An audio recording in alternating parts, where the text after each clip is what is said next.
TAS was conceived by Mr. JRD Tata as a very elite service of top quality, professionally trained young managers who could be developed into top class leaders of the future. It was conceived when there wasn't a comparable cadre in the private sector of the same stature and caliber that there was in the civil services. TAS has two intake sources. We recruit young, bright students from premier B school campuses in India. And we also give opportunity to in-house Tata employees with certain criteria. They go through 3 different business projects or stints, and one stint is a rural stint. These rural people comprise, the largest suppliers as well as the buyers of the products of the industry. And these young boys and girls who are going to become future business leaders of the group ought to understand how do the rural poor and urban poor behave. And they gain experience, they gain empathy, they are able to see life in a correct perspective. And what does it do for them? First, it tells them a reality that's in their backyard, which they've never experienced, but have probably conjured up. And it's good to experience it when you're young. Second, a manager is trained to influence authority in the circle which he controls. Suddenly in a village, I have no circle of influence. Nobody reports to me, I'm not accountable, and it tests whether I have the resolve to do something about it. It is almost creating the anti-leader and creating a person who learns to do things, influence the course of events, in spite of not having it within his circle of authority. That's a very important skill that a manager needs to learn. It brings out the humanity. You can't have a leader who's not humane. And I think that's such an important part of building the character of young people.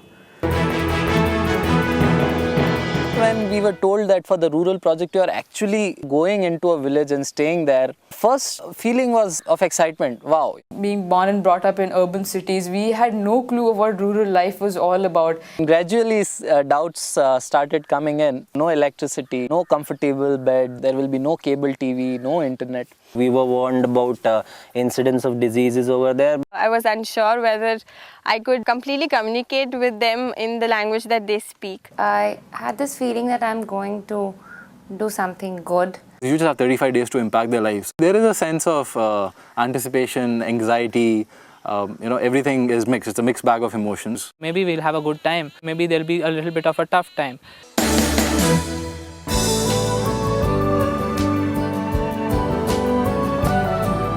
We're working with an organization known as Rural Communes.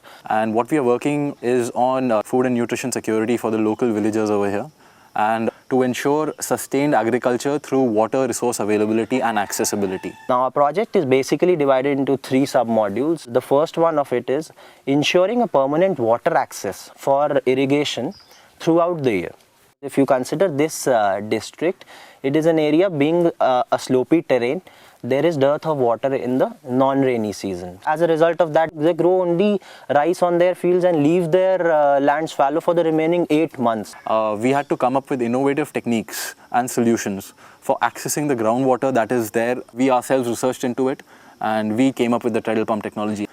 The second thing was once the water is available and their land is made arable, they need to know what to be grown on their crops. We analyzed the local crops which can be grown over here.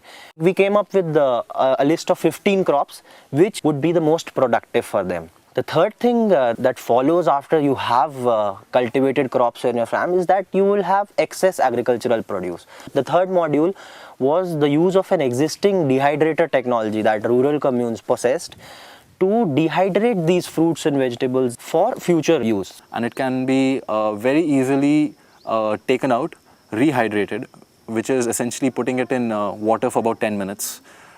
We even extended this idea to a possibility of setting up a cooperative of farmers which will do this on a slightly larger scale. We went and had a meeting with the Vice President of Foods and Beverages in Taj, and we came up with a novel offering for them. We call it conscience dining. So Taj would source these fruits and vegetables from this cooperative society, which they would introduce in a sub-menu, a part of the main menu, Christian conscience dining. A certain percentage of that money goes supporting this cooperative society of dehydration that we've set up. They're considering it. We have our fingers crossed that it goes through. The challenges that the project carried with it was basically to change their mindset and to make them believe that there are ways in which we can actually have water access throughout the year. It's been quite enlightening in the fact that so little of our time and effort can radically change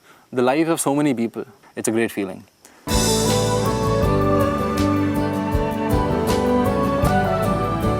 Sir, Dorabji Tata Trust is associated with this NGO called BIAF. They have a sister concern in South Gujarat, which is called Dhruva. The cooperatives were set up for processing of cashew. So the brief was to professionalize the supply chain, the procurement for cashew processing at Dhruva.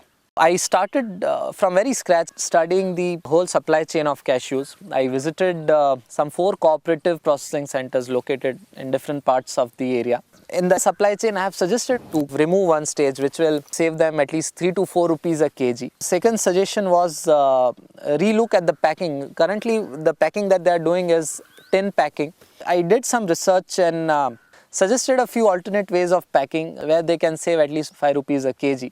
I also tried to find a market potential for a carbonated drink out of cashew apples. My experience has been really enlightening, as in the hardships that they face, especially the women. I mean, they have to get water. So this lady used to make at least 3 to 4 trips of the village well, which was around half a kilometer from her house. And her house was on a hilltop. Imagine, having those 3 baltis in your hand and climbing up that hill 3 to 4 times every day is shocking. There will be times when things would not be going very well. So during those times, if I can remember these people, the difficult times that I would see would be far much lesser than what they go through every day. I hope it makes a better human being of me.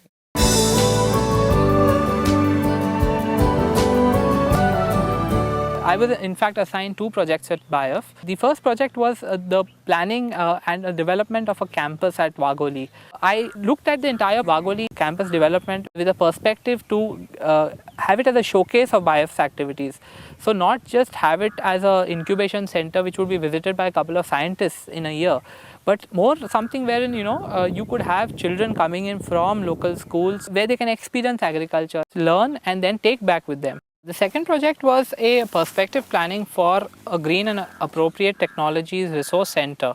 It is meant to gather knowledge which is gained across projects. That may be solar lighting, it may be something like a treadle pump. So these are local knowledges which are gained over projects, but these need to be captured into the system so that it can be implemented at other places.